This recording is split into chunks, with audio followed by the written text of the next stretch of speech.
the head of ISIS and Al-Qaeda, who is now the new dictator of Syria, has just announced it will be 4 years until the people of Syria are allowed an election to pick a president.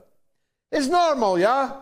It's normal that you fight for democracy and against dictatorship, and immediately, on the force of arms given to you by Western countries, I just saw, by the way, a picture of an ISIS fighter in Syria, in Damascus, wearing not only the ISIS patch, but carrying a rare and brand new Belgian submachine gun.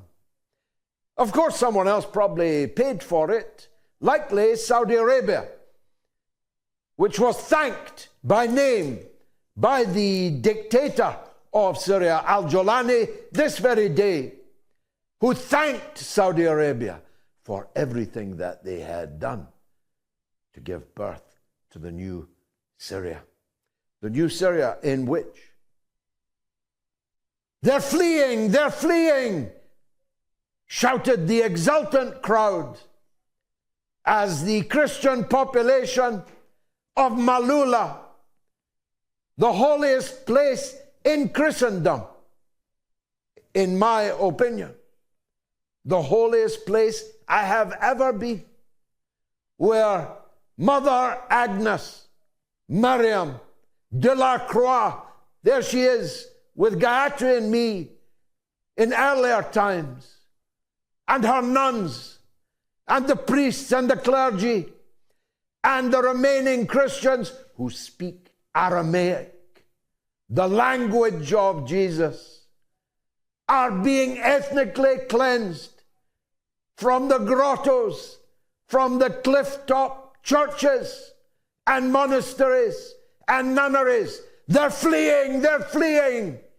Shout the exultant fanatics who are driving them out for fear of the kind of massacre they already suffered at the hands of exactly the same people in 2013.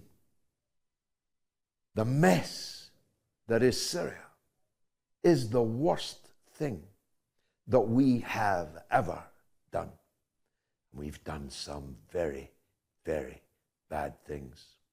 It is the worst thing. It's worse than Iraq.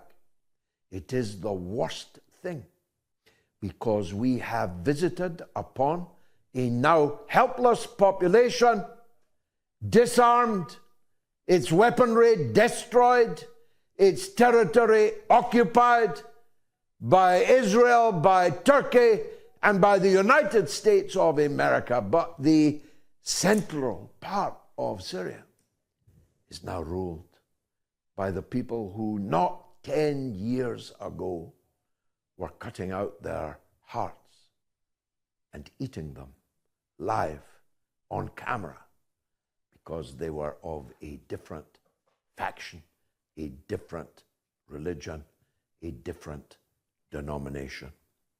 It is truly unspeakable that these men in suits in Washington and London, Paris and Berlin, it is truly unspeakable that they have visited this terror on the people of that region. Now they hope, like Dr. Frankenstein hoped, that having made this monster, it will remain under their tutelage and control.